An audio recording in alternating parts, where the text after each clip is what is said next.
진짜 잘하는 사람입니다.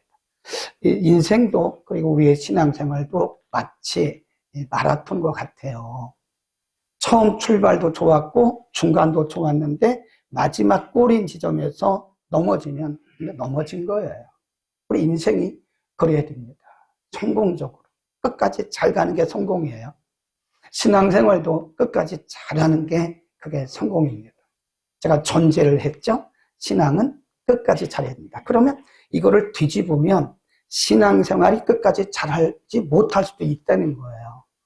네, 전제를 하면 우리 신앙생활이 끝까지 잘하지 못할 수도 있어요. 여기에는 이제 여러 가지 원인이 있겠죠. 조건들이 있겠고, 왜 우리가 신앙생활을 중간에 포기하거나 아니면 스스로 이렇게 망가지는가, 여러 가지 원인이 있겠는데, 사람마다 다를 수 있고요. 그리고 경우마다 다를 수가 있어요. 근데 우리가 공통적인 것을 보면, 하나는 이 세상의 죄입니다. 세상과 더불어 우리가 치열하게 이겨야 되는데, 죄와 더불어 이기지를 못하는 거예요.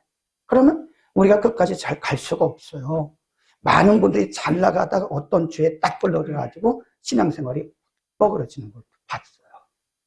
두 번째가 자기입니다. 자기. 다른 사람이 아니에요. 우리의 가장 큰 적은 나입니다. 내가 우리 신앙생활에 있어서 가장 큰 원수, 적이 될 수가 있어요. 그래서 나를 잘 다스리고 나를 잘 이기고 극복하는 사람은 신앙생활에서 성공합니다. 그 다음에 하나가 또 있는데 그게 뭐냐면 영적인 존재. 에베소 6장 12절에 보면 우리의 싸움은, 우리의 씨름은 혈과 육에 대한 것이 아니에요. 사람과의 싸움이 아니라는 거예요. 사실은 보이지 않는 영적 존재, 정사, 권세, 보이지 않는 흑암의 세력들과의 싸움입니다. 엄밀히 말해서 우리의 신앙생활은 영적인 전쟁이다. 오늘 우리가 상고할 말씀 느헤미야 6장 1절에서 14절에 보면요, 마귀의 음모를 아주 세밀하게 볼 수 있어요. 마귀는 우리에게 어떻게 우리를 무너뜨리는가. 마귀의 가장 중요한 궁극적인 목적이 뭐냐면 우리의 인격을 파괴하는 겁니다. 요즘에 소시오패스라는 말을 많이 써요. 그건 이제 의학적인 용어인데 제가 볼 때 그 영적인 문제예요. 많은 사람들이 정신분열을 일으키고 있어요. 그게 어떻게 보면 영적인 문제. 정신의학적으로 보면 소시오패스 정신적 분열인데, 어제 이렇게 뉴스 잠깐 보니까 우리나라 전체 인구의 ADHD, 분노 조절 장애 그런 분들이요 40%입니다. 놀랐어요. 어떤 분이 어느 대학의 교수인데 자기도 ADHD래요. 분노 조절증. 우리 그 정치인들 중에도요, 분노 조절 장애 소시오패스가 많대잖아요. 학교에서 가르치는 교사들도 있고요. 그러니까 우리가 정말 어려운 시대를 살고 있는 그런 시대. 그게 뭐냐? 우리가 겉으로 볼 때는 어떤 외적인 그런 문제지만 사실은 영적인 공격들을 받고 있는 거예요. 영적인 공격을 통해서 우리의 개인의 인격을 파괴하고, 가정을 파괴하고, 교회를 파괴하고, 이 사회를 분열시켜서 이 사회를 파괴하려고 하는 이런 강한 영적인 음모를 오늘 본문을 통해서 우리가 볼 수 있습니다. 오늘 본문의 말씀의 역사적인 배경은 바벨론의 포로로 끌려갔던 유다 백성들이 돌아와서 1차, 2차, 3차로 돌아오거든요. 돌아와서 뭘 하나? 1차로 돌아온 사람들은 수룹바벨이에요. 수룹바벨. 한 3만 5천에서 4만 명이 1차로 돌아와가지고 수룹바벨과 함께 한 것이 뭐냐면 성 전재건합니다. 그리고 두 번째 에스라와 함께 돌아온 두 번째 귀한 자들은 그때 뭘 했냐? 신앙 부흥운동과 함께 나중에 이 느헤미야와 함께 성벽 재건을 해요. 성벽. 그래서 2차, 3차라고도 말을 할 수 있는데 1차, 2차는 성전 재건, 신앙 재건. 그리고 3차 느헤미야를 중심으로 한 무너진 예루살렘 성벽이 다 무너졌잖아요. 무너진 예루살렘 성벽을 쌓는데 이게 52일 만에 됐어요. 거기 보세요. 결론적으로는 52일 만에 6장 15절입니다. 반대가 굉장히 많았죠. 6장 15절 시작. 성 역사가 52일 만에 엘루를 25일에 끝났다. 근데 우리가 결론적으로 끝났다, 52일 만에 끝났다 그랬지만요, 이 성벽 재건공사하는 과정이 보통 어려운 게 아니에요. 방해가, 네, 거기 나오잖아요. 산발랏, 도비아, 게셈, 그리고 4장에 가보면 내부적인 지도자들, 내외적으로 안과 밖으로 굉장한 방해가 있어요. 그러나 하나님의 일은 52일 만에 뭐가 됐어요? 완성이 됩니다. 여기서 우리가 얻는 결론이 뭐냐면 하나님의 일은 반드시 승리를 해요. 근데 그 과정이 굉장히 어렵습니다. 왜냐하면 사탄의 공격이 있기 때문이다. 그러면 사탄의 음모가 뭐냐? 이거 숨겨져 있어요. 사탄의 음모, 사탄의 계략. 오늘 느헤미야가 함께 했던 그 시대의 사탄의 계략이나 우리 시대의 사탄의 계략이 똑같아요. 1절을 봅니다. 언제 일이 있었나? 시작. 산발락과 도비아와 아라비아 사람 게셈과 그 나머지 우리의 대적이 내가 성을 건축한다 하여 그 곳을 남기지 아니하였다 함을 들었는데 내가 아직 성문에 문짝을 달지 않았다. 우리가 보통 보면 공사의 공정을 보면요, 문을 맨 나중에 달더라고요. 그렇죠? 문을 먼저 달지는 않아요. 모든 공사를 다 한 다음에 문자를 달므로써 이제 딱 끝나는 거거든요. 근데 이게 무슨 얘기냐면 52일 만에 성벽 공사가 다 끝나게 되는데 그 성벽의 문이 한두 개가 아닙니다. 네, 동문, 서문, 양문 이래가지고 많은 문들이 있는데 성벽의 문을 아직 달기 전이었다. 그 말은 거의 끝났겠죠. 거의 끝났죠. 성벽 재건 공사가 거의 마무리 될 때쯤에 산발랏, 도비아 그리고 게셈이 와서 또 막 공격을 하는 거예요. 이게 뭐냐? 사단의 음모인데요. 사단의 음모는요, 우리가 이게 잘 되어갈 때 아주 그 틈을 휙 하고 들어와요. 그래서 많은 사람들이 일이 거의 다 되어갔을 때 그때 무너지는 거예요. 거의 일을 다 해놓고 망쳐요. 왜 그럴까요? 사단의 공격을 대비하지 못한 거예요. 개인도 그렇습니다. 아, 내가 이 정도 기도하면 됐지? 내가 이 정도 공부하면 됐지? 내가 이 정도 신앙생활 하면 됐지? 그때가 바로 사탄이 우리를 치고 들어온 아주 중요한 시점이에요. 대부분 여기서 무너져요. 처음 출발해서 무너지는 사람도 있어요. 중간에 무너지는 사람도 있는데 많은 경우에, 제가 본 경우 많은 경우에 마지막 마무리 단계에서 무너집니다. 거의 그렇습니다. 사단이 호시탐탐 틈을 타는 거예요. 그 마지막에 우리를 확 휘어잡아요. 그걸 못 보는 거죠. 우리가 마태복음 26장에 보면요, 예수님이 12명의 제자들을 불러가지고 3년에서 3년 반 동안을 시청각 교육을 시켰어요. 데리고 다니면서 말씀 가르쳐 주시고 다 보게 하시고 경험하게 하고 그랬다. 마지막 예수님께서 십자가를 지시기 전에 예수님께서 어디로 가세요? 겟세마네에서 기도를 하셨다. 그때 누구를 데리고 가셨냐면 야고보, 베드로, 야고보, 요한. 물론 다른 제자들은 저 아래에 있고 베드로, 야고보, 요한 대표적인 세 제자를 데리고 근접한 지역까지 갔어요. 그리고 말씀하기를 내가 저기 가서 기도할 동안에 너희는 여기서 깨어 기도하라. 너희가 마음은 원인데 너희 마음은 안 그런데 너희 육신이 약해. 내가 가서 기도할 동안에 여기 깨어 있어. 그때가 언제냐면 제자들의 마지막 단계거든요. 이제 마지막 단계. 제자 훈련의 마지막 단계예요. 그래서 예수님께서 가셔서 기도하고 와서 보니까 베드로, 야고보, 요한이 깨어서 막 기도하고 있었죠. 졸고 있었다니까요. 그래서 일어나. 지금 이럴 때가 아니야. 내가 가서 기도할 동안에 또 깨어있어. 기도해. 너희가 마음은 원인데 육신이 약해. 그리고 예수님이 또 한 번 그들에게 말씀하시고 기도하고 와서 또 보시니까 아예 이번엔 그냥 꿀잠을 자는 거예요. 베드로야 일어나라. 때가 되었다. 다 되었다. 그리고 얼마 있다가 이들이 예수님을 부인하잖아요. 그 시험의 때를 예수님이 아신 거예요. 예수님을 부인하고 다 도망치잖아요. 얼마나 아름답지 못한 모습이냐고. 베드로가 뭐라 그랬는데요. 평상시에. 아이고, 뭐, 저희, 야고보, 요한, 저 친구도 왜 남의 얘기를 하는지 몰라요? 자기나 잘하면 되는데, 우리하고 비슷해요. 따라합시다. 나하고 똑같네. 우리는 나만 잘하면 되는데, 남의 얘기를 이렇게 하더라고요. 저희, 야고보, 요한, 저 사람은 다 도망가도요, 저는 예수님 부인하지 않습니다. 예수님이 아니야. 너 나 3번 부인할 걸.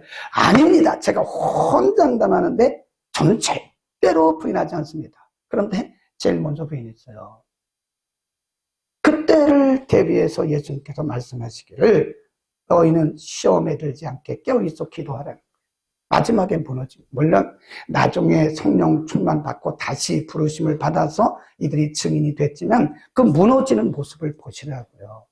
어쩌면 저와 여러분도 마지막에 무너집니다. 마지막에. 조심해야 돼요. 그래서 항상 긴장하고 있고 방심은 금물입니다. 아, 내가 40일 금식 기도했으니까 괜찮아요. 저는요, 성경을 50독 했으니까 절대 그거 믿지 마세요. 성경 100독을 해도 소용없어요. 지금 내가 깨어있어요. 지금 내가 깨어있지 않으면 우리가 100독을 해도 의미가 없습니다. 네? 그게 중요한 게 아니에요. 내가 옛날에 얼마나 열심히 했는데요. 내가 여전도에 남전도에 다 해봤다고요. 그거 별거 아니에요. 그게 중요한 게 아니에요. 지금. 믿음은 지금, 항상 현재입니다. 지금 내가 깨어 있느냐. 이겁니다. 방심하지 맙시다. 마귀는 지금 호시탐탐 우리를 무너뜨리려고 지금 기회를 엿보고 있는 거예요. 마지막에 무너지는 자가 없기를 바랍니다. 그 다음에 또 이렇게 봅니다. 뭐라고 공격해왔나? 2절입니다. 시작. 산발락과 게셈이 내게 보내어리기를 오라 우리가 온오평지에서 서로 만나자. 거기까지. 그 다음에 7절로 갑니다. 시작. 또 내가 선지자를 설명해서 나를 들어 하기를 유다의 왕이 있다 하게 하였으니 이 말이 왕에게 들릴지다. 그런즉 너는 이제 오라 함께 의논하자. 그러니까 지금 느헤미야에게 뭐라고 지금 억울한 누명을 씌우는가 하면 내가 지금 이런 성벽을 재건하는 것은 또 왕이 되려고 그러지. 엉뚱한 얘기를 하는 거지. 그 얘기입니다. 너 지금 내가 생각해보니까 지금 내가 나라를 위해서 그런 것이 아니라 네가 이렇게 공적을 세워가지고 지금 백성들에게 어떤 힘을 얻어가지고 내가 지금 왕이 되려고 그러는 걸 내가 다 알고 있어. 너 억울하면 온오평지로 와. 온오평지로. 그 온오평지라고 하는 것은요, 이스라엘의 수도가 사마리아잖아요. 그리고 남쪽은 예루살렘이잖아요. 그러니까 지금 이 요들 사이에, 사마리아와 그 사이에서 그 외지, 그러니까 말하자면 오늘날로 말하면 그 경계선, 보더, 내셔널 보더, 이 국가 경계선, 거기쯤 되는 거예요. 거기로 와라. 근데 2절 끝에 보면 그게 아니고 사실은 누구를 죽이려고 한 거예요? 느헤미야를 죽이려고 했어요. 이거를 뭐라 그러냐면 사단의 가장법. 사단은 항상 우리를 위하는 척합니다. 가장을 해요. 가장. 네, 자기를 가장합니다. 예수님도 마태복음 6장에 보면 거짓 선지자를 조심하라고 말씀하면서 그들이 양의 옷을 입고 오지만 사실은 속에는 일이라. 그런 말씀이었어요. 일이라. 겉은 양의 옷을 입고 온다니까요. 거룩한 선지자의 모습으로 온다니까요. 거룩한 주의 종의 모습으로 온다니까요. 거룩한 성도의 모습으로 오나 사실은 그 속에 우리를 무너뜨리기 위한 악한 계류가 있다는 거예요. 속으면 안 됩니다.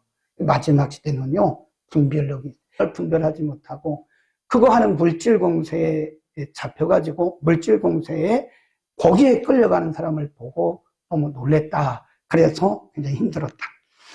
고린도후서 11장 14절에 보면 이런 말씀이 사탄도 자기를 천사의 일꾼으로 가장한다.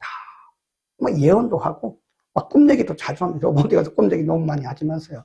이단들의 특징이 내가 기도했는데 당신에 대해서 기도하라 그랬다. 내가 기도했는데 당신 이런 거 문제 있죠? 내가 같이 기도할게. 그러면서 서서히 그렇게 신령한 모습으로 접근을 해오는 거예요. 여러분 누가 이렇게 검증되지 않은 분이 여러분에게 뭐 기도해주고 뭐 이런 거요. 가지도 마세요. 큰일 납니다. 큰일 납니다.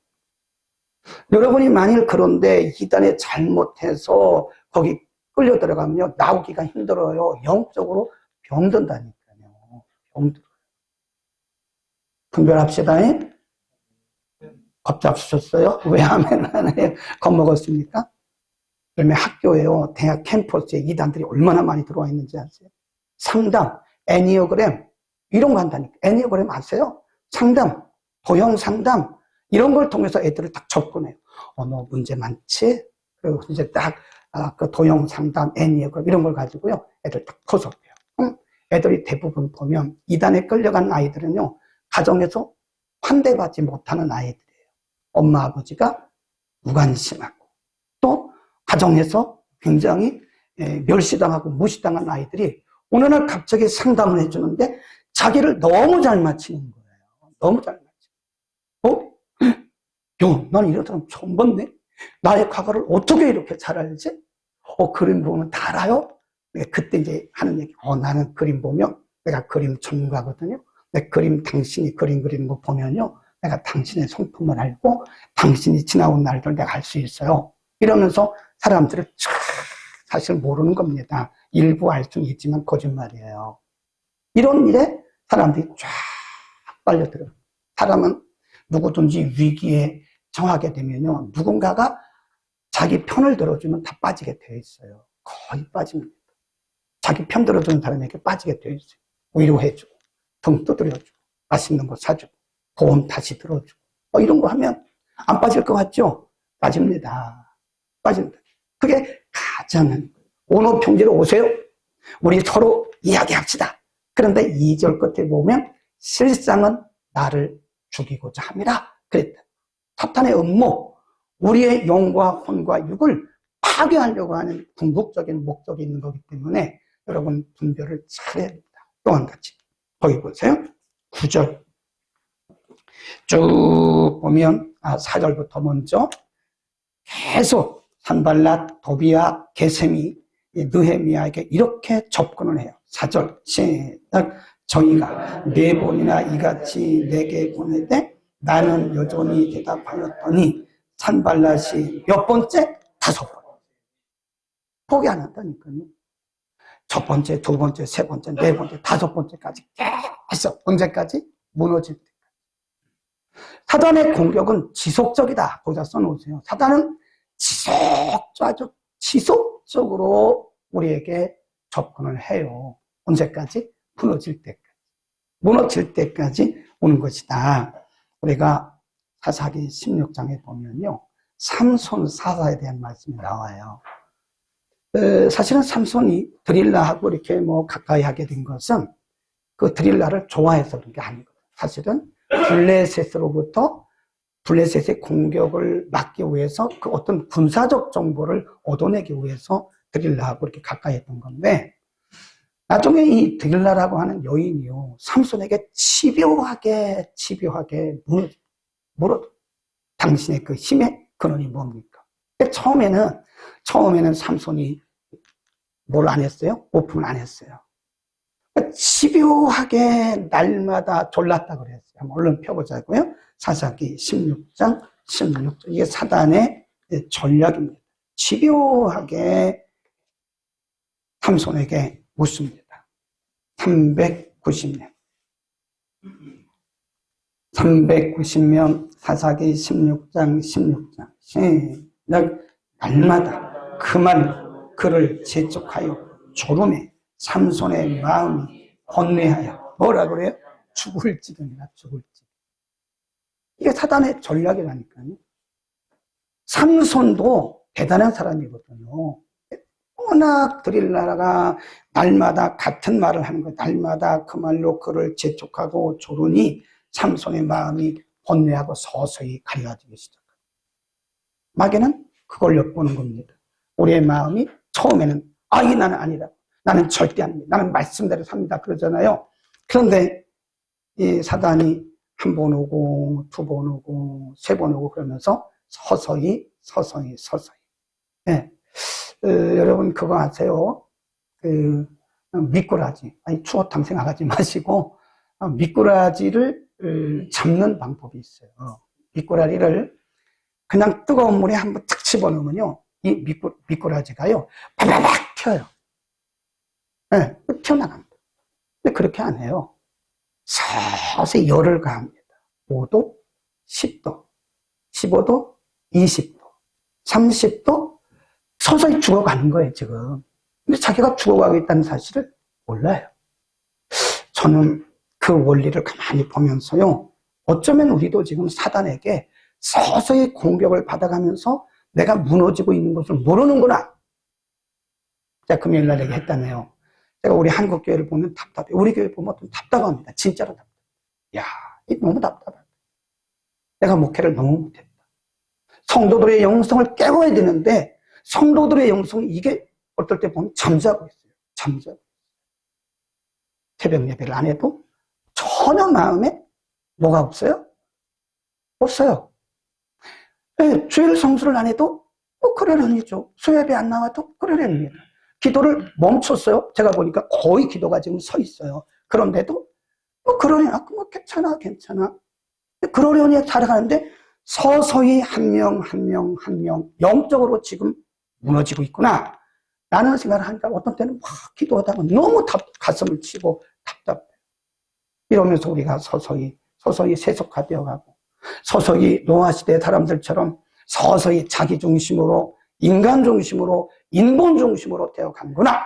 그걸 보면 우리 교회를 봐도 때로는 답답하고 한국 교회를 봐도 답답하고, 물론 하나님께서 하시지만 인간인 제가 볼 때 어떨 때 너무 답답해요. 왜냐하면 우리가 서서히 영적으로 잠들어가고 있는. 우리 깨어납시다. 마귀는 집요하게 우리에게 공격해오는 거예요. 드릴라가 삼손을 무너뜨리기 위해서 그렇게 집요하게 날마다 조르고 재촉하고 같은 말로 계속 공격하는. 나중에 다 발설하고 말았어요. 그래서 블레셋단 한 벌이 머리를 자르고 힘을 싹 잃고 나중에 눈 다 빼고 짐승처럼 살아가잖아요. 그게 영역을 잃은 사람의 현주소. 우리가 영역을 상실하면 우리는 눈 뽑힌 삼손과 똑같아요. 우리는 깨어납시다. 정신 차려야 돼요. 서서히 죽어가는 거예요. 서서히. 교회 공동체 전체가 서서히 죽어가는, 나도 개인적으로 가정도 서서히 죽어가는데 자기가 죽어가고 있다는 사실을 본다니까요. 난 그 부분에 어쩌면 우리는 지금 영적인 중환자 시대에 있는 사람인지도 몰라요. 다시 깨어나야 돼요. 아멘. 정말 우리 다시 깨어나야 됩니다. 우리가 지금 이러고 있을 때가 아니에요. 어쩌면 우리가 지금 다시 시대에 깨어나지 않으면 우리는 어쩌면 그렇게 영적인 아사 상태로 떨어지는지 모른다. 그 다음 마지막 9절입니다. 무엇을 공격했나? 지금 사단이 느헤미야와 유대인들에게 시도했던 것이 뭐냐? 9절입니다. 시작. 이는 저희가 다윗을 두렵게 하고자 하여, 거기까지만. 두렵게 하고자 하여. 그 다음에 12절로 갑니다. 12절. 시작. 깨달은 저는 하나님의 보내신 자가 아니라 와 산발랏에게 뇌물을 받고 내게 이런 예언을 하매라. 저희가 뇌물을 준 까닭은 나를 뭐하고? 두렵게 하고. 지금 이 산발랏과 도비아 그리고 게셈, 이 사람들이 사람을 보내가지고 느헤미야에게 계속 공략하는 것은 뭐냐? 온후 평지로 와라. 이런 여러 가지 이 전략들은요, 느헤미야를 두려움의 수령에 빠뜨리려고. 그러면 못하잖아요. 지금 거의 다 문짝만 달면 되는데 거기에 두려움의 리더인, 이 지도자인 느헤미야가 두려움에 빠져가요. 다 해놓고 못해요. 완성을 못합니다. 이게 사단의 전략이에요. 사단은 우리 마음속에 두려움의 행을 넣습니다. 많은 사람들이 두려움의 행에 빠져있어요. 성경은 뭐라고 그랬죠? 두려워하지 마라. 염려하지 마라. 너희가 환난 날에 나를 불러라. 너의 모든 짐을 다 내게 맡겨라. 근데 안 맡겨요. 그리고 두려움에 빠져있어요. 사람들이. 두려움에 빠져요. 하나님이 아버지고 우리를 구원하셨고 우리는 그분의 자녀고 그분이 우리보다 앞서가시면서 아멘도 안 해요. 하나님 우리의 모든 것을 책임지시는데 우리는 두려움에 빠져 있어요. 왜 그러죠? 마귀가 준 그 약물을 마신 거예요. 독약을 마신 거예요. 우울증 환자가 40%래요. 요즘에 제일 잘 된 병원이 정신의학과입니다. 상담학과도 잘 됩니다. 사람들이 우울에 빠져요. 근데 우울의 근원을 가만히 보면 저도 마찬가지예요. 어느 날 그 두려움이 막 오잖아요. 그럼 막 깊은 수렁으로 딱 빠져 들어가더라고요. 정신 바짝 차리면 내가 왜 이러지? 어느 순간에. 네, 어떤 거 다 믿고 하나님을 신뢰하고 가는데 순간적으로 두려움이 확 들어오면요. 깊은 수렁으로 막 빠져가면서 모든 게 다 싫어지고 그리고 사람도 만나기 싫고 말도 하기 싫고 그러더라니까요. 아, 이거구나. 마귀가 우리를 이렇게 만드는 거구나. 그래서 우리로 하여금 아주 기를 팍팍 죽이는 거예요. 너 해도 소용없어. 너 죄 짓잖아.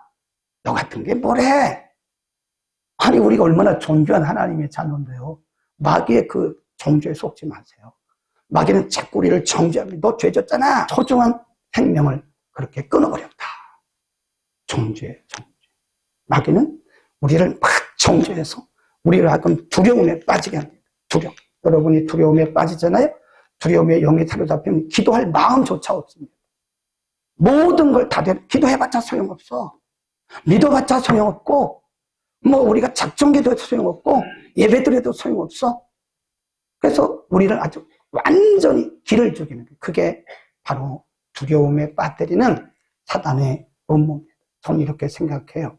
현재 얼마나 많은 사람들이 사단이 뿌린 이 사약을 마시고 살아요. 지금 자기도 몰라요. 뭐 두려워 떨고 있어. 하나님은 우리에게 기뻐하라고 말씀하셨고 하나님께 맡기라고 말씀하셨고 내가 너보다 앞서가신다고 말씀하셨고 내가 너를 책임진다고 말씀하셨어요. 근데 안 믿어요. 안 믿습니다. 안 믿고 두려움에 빠져 있어요. 어떡하지? 어떤 분이 조사를 했는데 과학적으로 데이터를 냈는데 사람들이 두려워하는 것의 99%는 현실성이 없는 거래잖아요. 현실성이 없는 거래잖아요. 네? 어떤 분 이런 분도 있잖아요. 집에서 못 주무신대요. 왜 집에서 못 주무신대요? 천장이 무너진다잖아요. 천장이 무너지면 아유 그런 것도 있나요? 별 염려를 다 내일 일을 염려하지 마라. 마태복음 6장에서 예수님께서 말씀하시기를 내일 일은 염려하지 마라. 내일 일은 내일 염려할 것이다. 그 영어 성경에 보면 그게 수동태예요. 내일 일은 스스로 자기가 그렇게 염려하게 하라. 너희가 염려할 것은 아니다. 아멘. 우리는 사단의 쏜 불 화살에 맞지 마세요. 맞았으면 믿음으로 빨리 빼세요. 그리고 성령과 말씀으로 충만해. 그럴수록 더